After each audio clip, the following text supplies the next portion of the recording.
Perfect.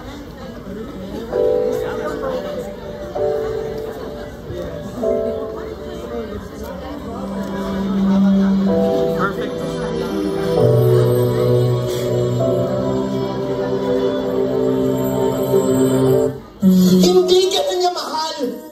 May mahal na siyang iba. Tanggapin mo na yung katotohanan na hindi ka na niya babalikan. Maawa ka naman sa sarili mo. Mahalin mo naman yung sarili mo.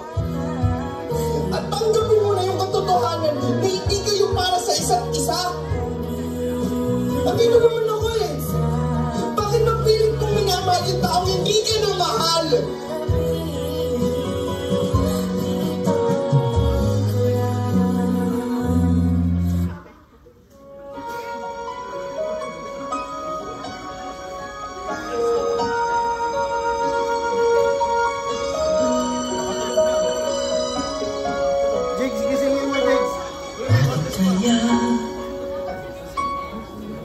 Bakit ka ba naghihintay? Nahimukin pang piliin ka ng tadhana. Alam mo na kung bakit nagkakaganyan. Lumulutang nasasayang ang buhay mo at ang ibinubulong ng iyong puso. Natutulog ba ang Diyos? Natutulog ba?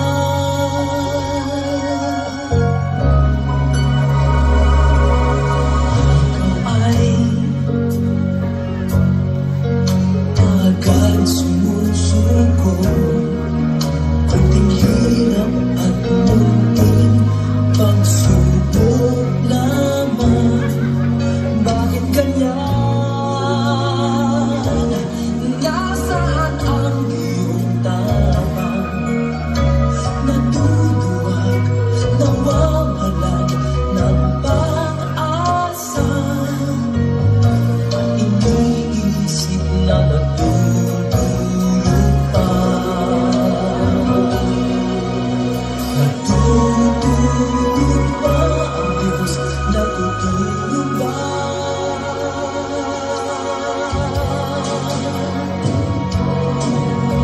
Sikapin mo, pilitin mo, tibayan ang iyong puso. Tanging ikaw ang bubog sa iyong bukas. Huwag mo sanang akalain natutulog pa ang Diyos.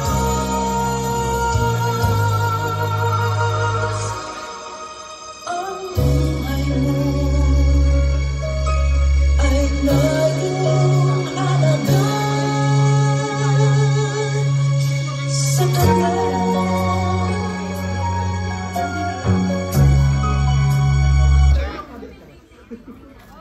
Alright, thank you so much to our candidate number 1, Miss Elian Alodino. Her performance made us realize that no matter what circumstance you are in, never forget to ask for the guidance of the Lord. And huwag niyo pong isipin na natutulog siya. Dahil hindi niya ibibigay ang pagsubok na yon kung alam niya sa sarili niya na hindi niyo ito malalagpasan. Okay, let's give her a round of applause to our second candidate, Miss Roxanne Gemino.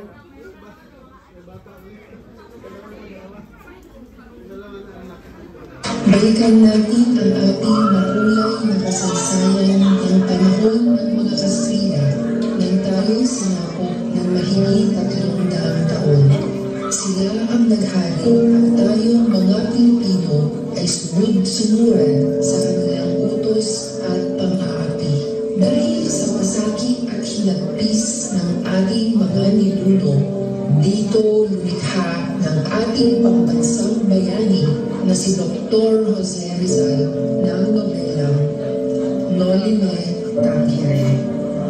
Ang Noli Me Tangere ay isang kwento na ipinakaalam sa buong mundo ang kanilang pag-aabuso ng pangyarihan at pananakit sa ating ninuno.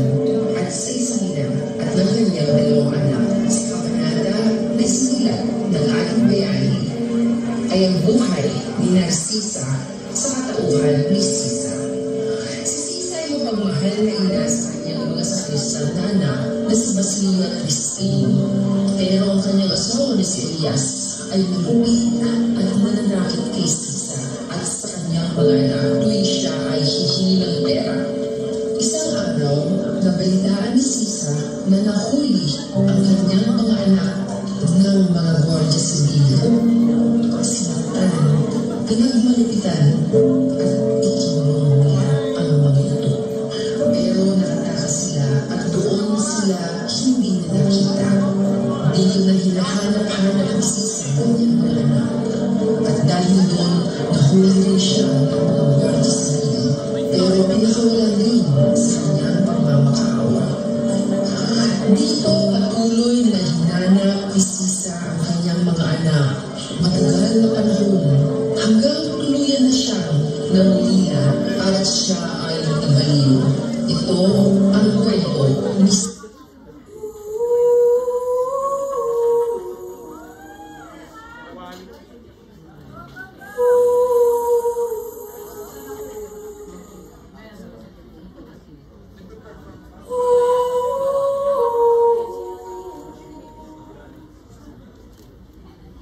Ikaw!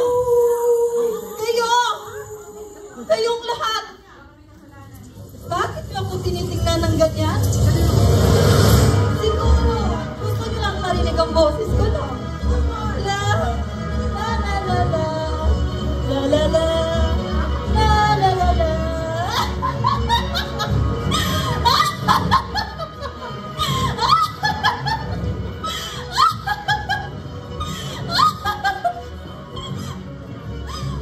Basilio! Crispin! Mga anak ko! Sana kayo! Basilio! Mga anak ko!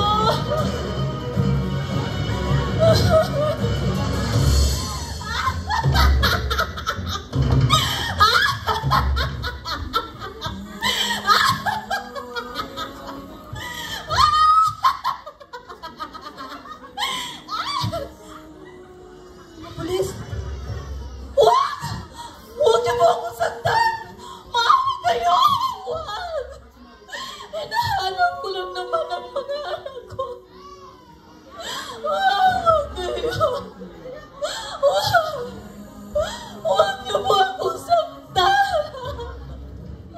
Hinahanap ko lang naman ang mga anak ko.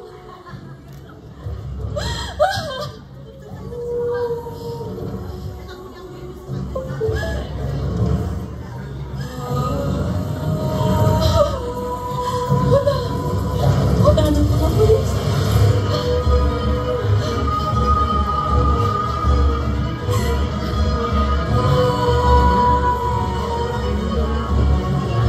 Basilio! Crispin! Mga anak ko! Miss na miss ko na kayo! Mga anak ko!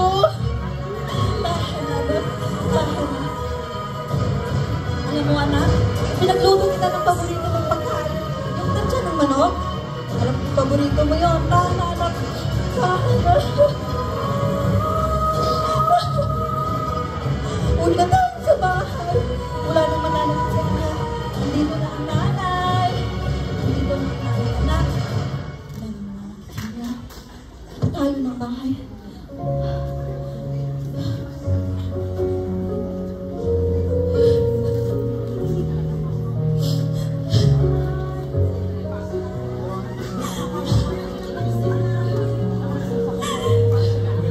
Elias? Ikaw ba yan, Elias? Wag! Huwag mong saktan ang mga anak ko! Huwag mong saktan si Basilio! Maawa ka! Huwag iyang maawa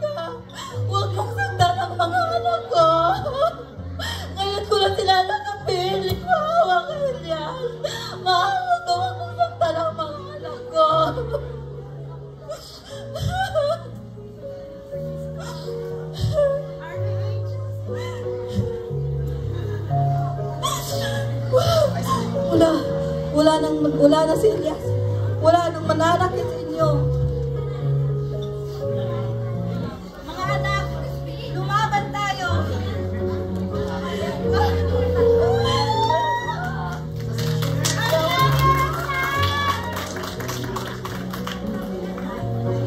Alright, thank you so much, Miss Roxanne Jimeno.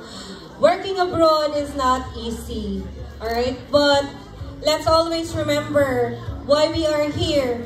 We are fighting for our family needs in the Philippines. So let's fight depression. Once again, that's Miss Roxanne Jimeno, candidate number 2. Now, let's witness candidate number 3 for her talent competition, Miss Krista Joy Dajay.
Noon, kaya ko po nagawa ang talent na ito para po sa lahat ng may mga pamilyang may asawa, anak o kapag-anak na nagtatrabaho sa ibang bansa.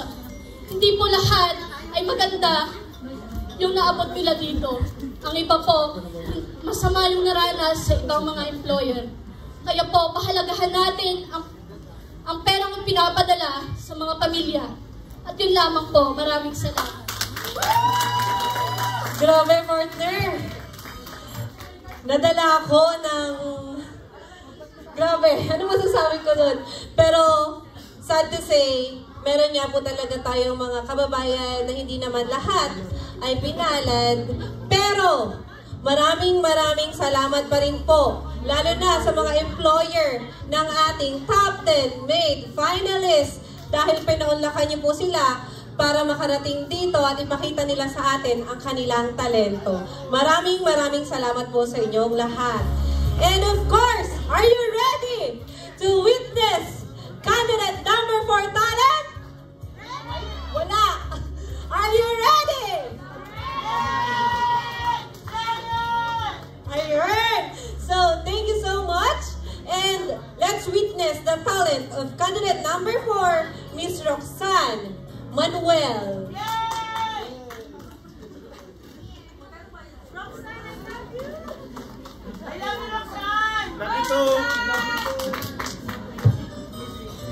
OFW. Salitang masarap pakinggan. OFW. Mga manggagawang Pilipino na nagtatrabaho sa iba't ibang panig ng mundo para makipagsapalaran upang makaahon sa kahirapan, upang maibigay ang tustusin ng pamilya, edukasyon ng anak, at kung papalarin ay makapagpatayo ng sariling bahay.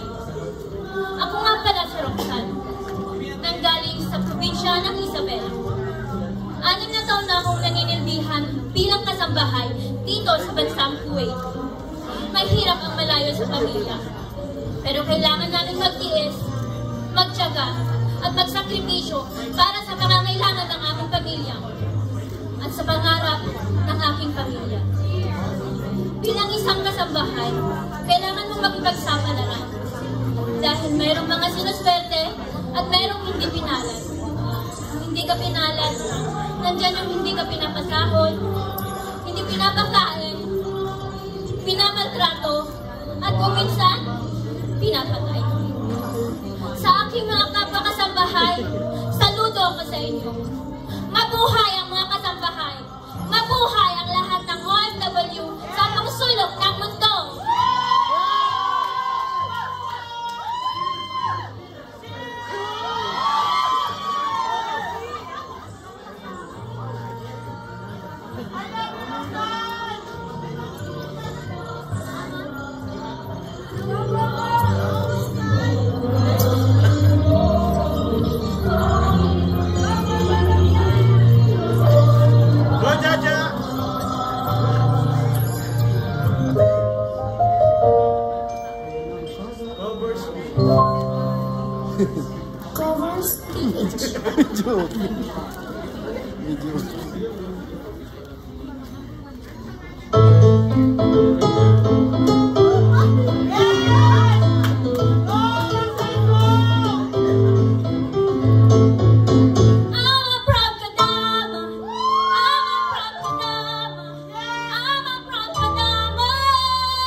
Roxanne Manuel, a proud kadama.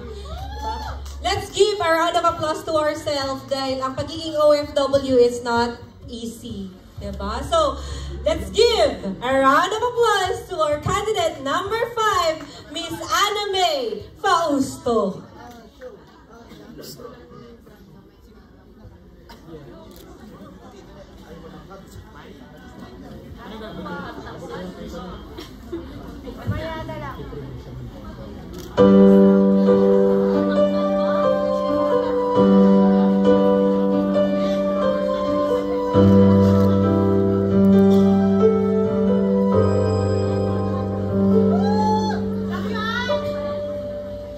People often stare at you and say she's gone away to go. But if they only know you're thinking, when did I go wrong? How should I move on in spite of what I see? The look was infected to me. You tell yourself to believe that in everything it takes a heart to endure all the pains and grief, having the hope to see the best that you can be. Follow your dreams, the courage found within. Your sunless keeping you so strong, so you can rise each time you fall and stand up on your own. Just times you won't go wrong. Just give your best to hold your will, persistently become the one you've always said to be.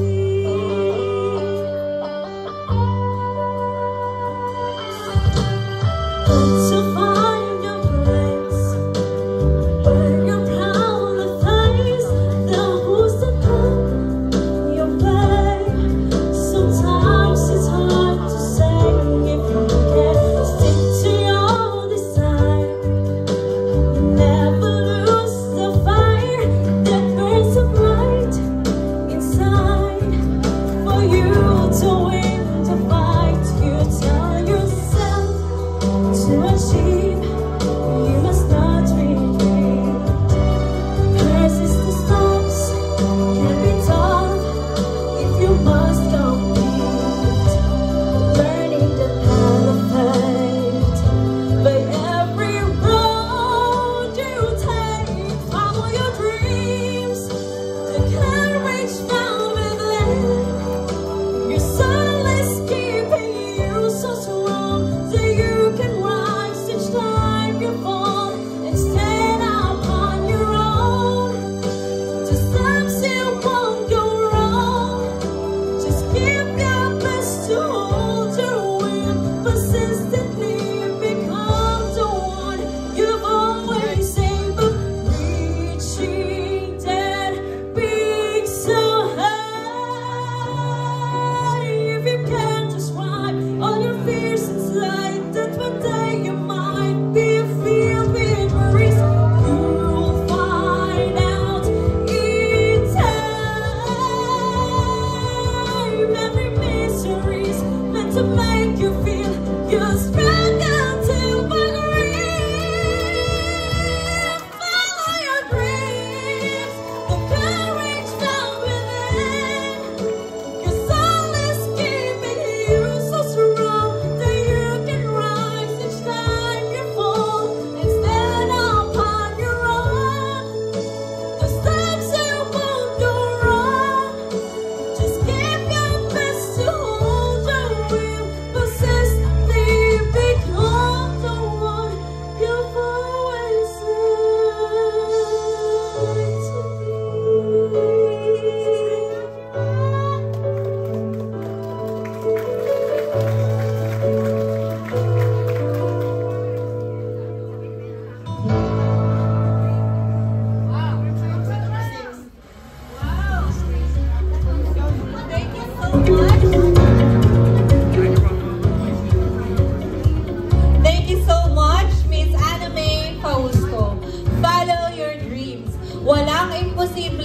sa taong may pangarap.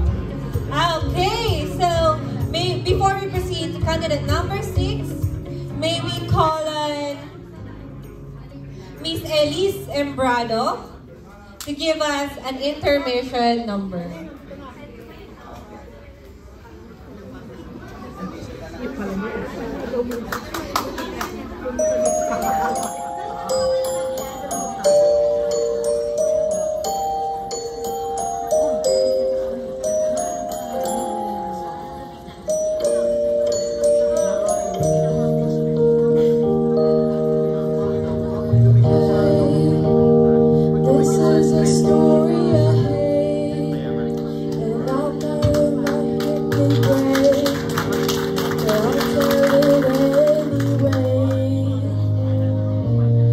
Chapters about how you said there was nobody else. Then you got up and went to her house. You guys always left me out. I still have the letter you wrote when you told me that I was the only girl you'd ever want in your life. I guess my friends were right.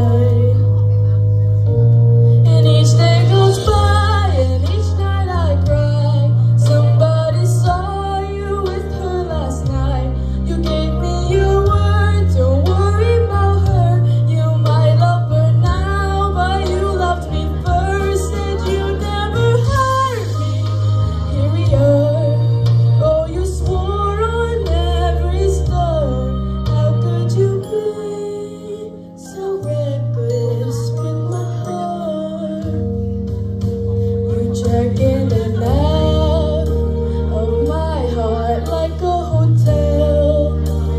She must be perfect, oh well. I hope you both go to hell. I still have the letter you wrote when you told me that I was the only girl you'd ever want in your life. I guess my friends were right.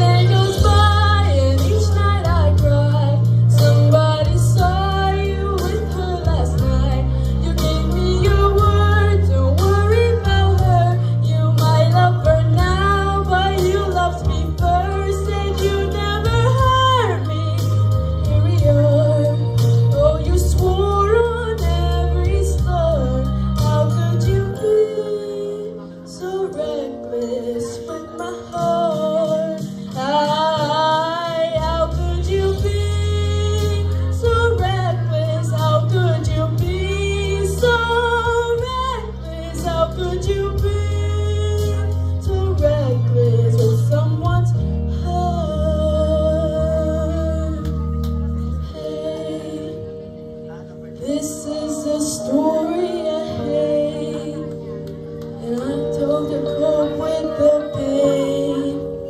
I'm so sorry if you can relate. Thank you. There you have it, ladies and gentlemen. Let's give a resounding applause by to Elise Perez Embrado, the proud daughter of the PSK founder, Mr. L. John Embrado. So, sana marinig din namin yung tatay niya. Alright, so moving on to our program and moving on to the half of our talent competition. Let's give it up for our next candidate, candidate number 6, Miss Brentalyn Balazon.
number 6, Miss Branzaline Balazon. Parang, check mo kung ano, nakakatayo pa ng maayos. Ayan. Okay, so moving on to our next candidate for her talent portion. Let's call our candidate number 7, Miss Rosemary Del Pino.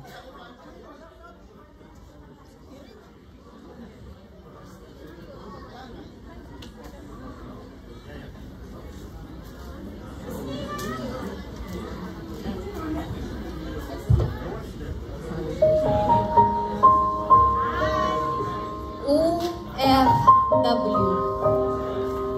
Salitang minsan, sabi ko, ang sarap pakinggan. Salitang minsan, akala ko, napakadaling panindigan. Ngunit ito pala ay para lang sa patatabang at handang makipagsapalaran sa kung saan ako ang tayuhan. Sa araw-araw na ako'y malayo, pilit akong umingiti sa kabila ng paghihirap ko at bighati.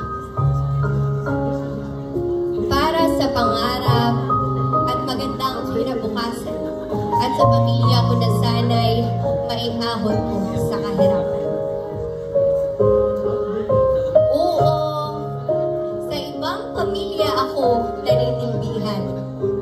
Ngunit sarili kong anak, hindi ko maalagaan.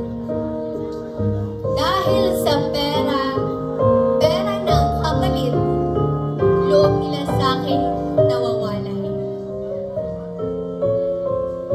Ilang taon na ba ang lumipas, buhat nang ako'y lumisan. Alam ko, ako'y may katuwang sa buhay o asawang naiwan. Ngunit sa tagal na rin siguro ng aking pangangamuhan, buo at masayang pamilya, alam ko, hindi ko na mararanasan. Kabayan, ano't ano pa man ang ating pinagdadaanan, ituloy mo lang ang pagharap sa hamon ng buhay. Panghawakan mo pa rin ang dahilan ng iyong pangingibang bayan.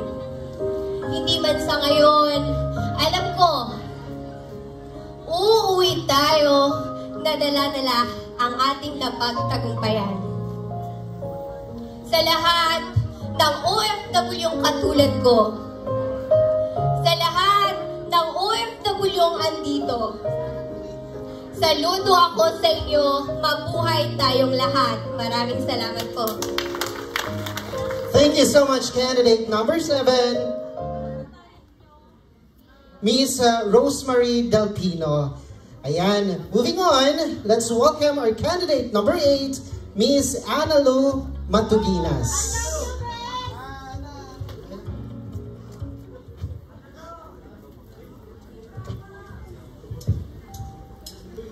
Ang piyesang ito ay pinamagandang buhay OFW.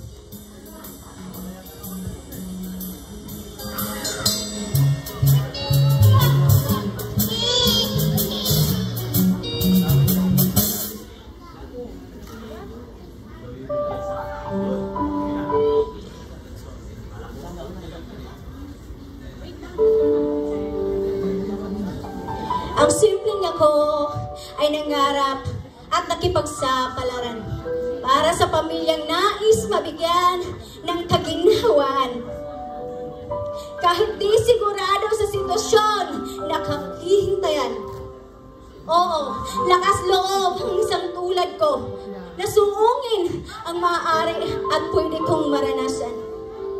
Para sa kanila, ako'y handa, maibigay ko lang ang kanilang pangangailangan. Naalala ko pa, 10 taon na ang nakakaraan, bagong-bago pa sa bansang kinatatayuan.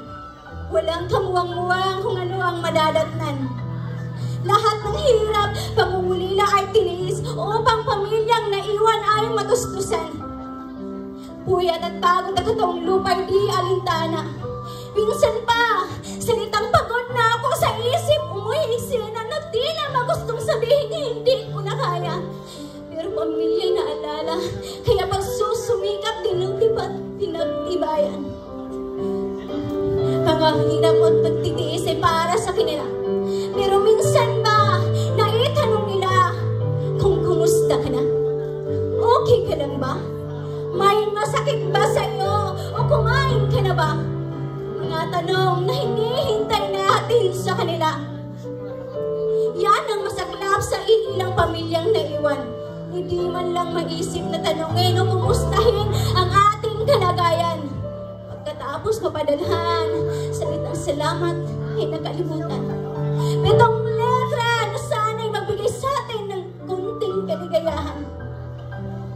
OFW, masarap pakinggan sa mga taong hindi ranas mag-ibang bayan. Ang isip nila, mapera tayo dahil dolyar ang kinikita at bulbong nagpapadala. Pero hindi nila alam, pagdating ng sahuran, resibo na lang ang nahahawakan. Dito sa aking kinatatayuan, luhay masagana, hindi ang pera. Lahat ng hapdi at sakit ay pilit, ikinukuble sa ngiting kay saya. Maswerte pa din na dadapuan ng bugbog at sugat sa mga among walang awang nang hahampas. Pagod na katuluban, minsan pa'y pinagdadamutan, ihahain sa'yo, tira-tira na kanilang pinagkainan. Kapagkat hindi pa pala rin, katawang lupa'y uuwing malamig, sa asalubungin ng mga luhang mahinag pilis at ang sigaw. Justisiya'y makabit. Kaya kahit isip ay gulong-gulo, sa buhay na nilalakbay ko, pinipilit kong lumaban sa bawat dagok ng aking kapalaran. Dahil sila ang espada ko at ang aking kalasay.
Thank you so much, candidate number 8, Analu Matuginas. And moving on to our next candidate for our talent competition, may we call our candidate number 9, Miss Janime Palkisana.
Johnny May Palkisana.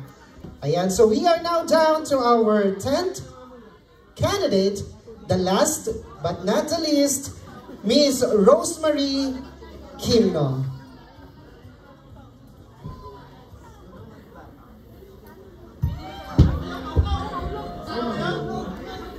Kasama sa talent yan. Kasama sa skill.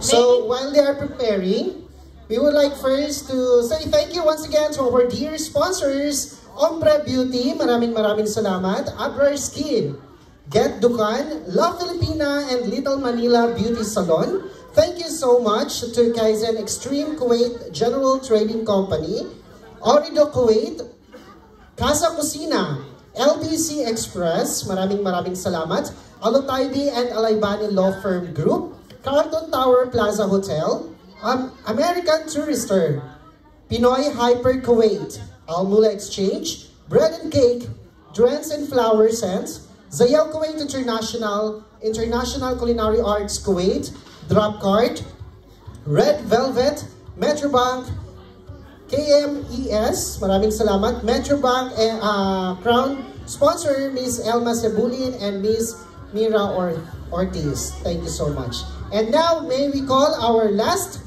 but not the least candidate, candidate number 10, Miss Rosemary Kimno.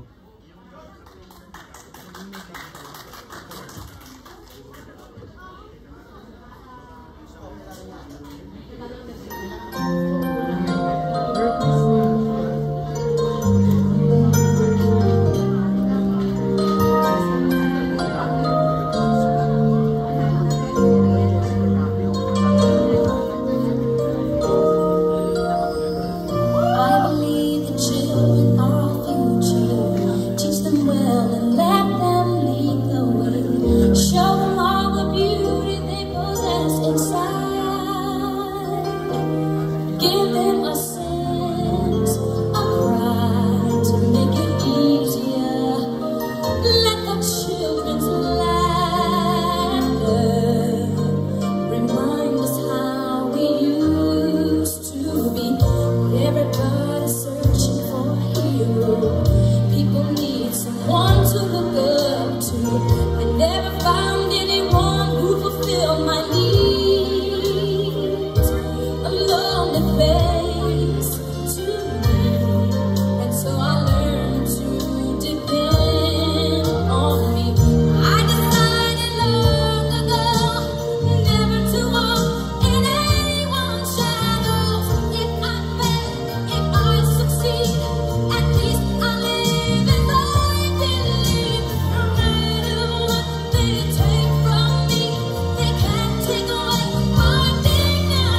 I don't wanna miss a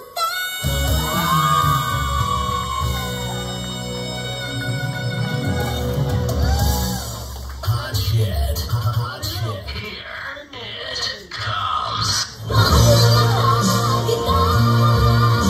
Dito sa aking puso, ikaw ang nag-isa, ang aking mahal. Mahal kita. Dito sa aking puso, ikaw ang nag-isa, ang aking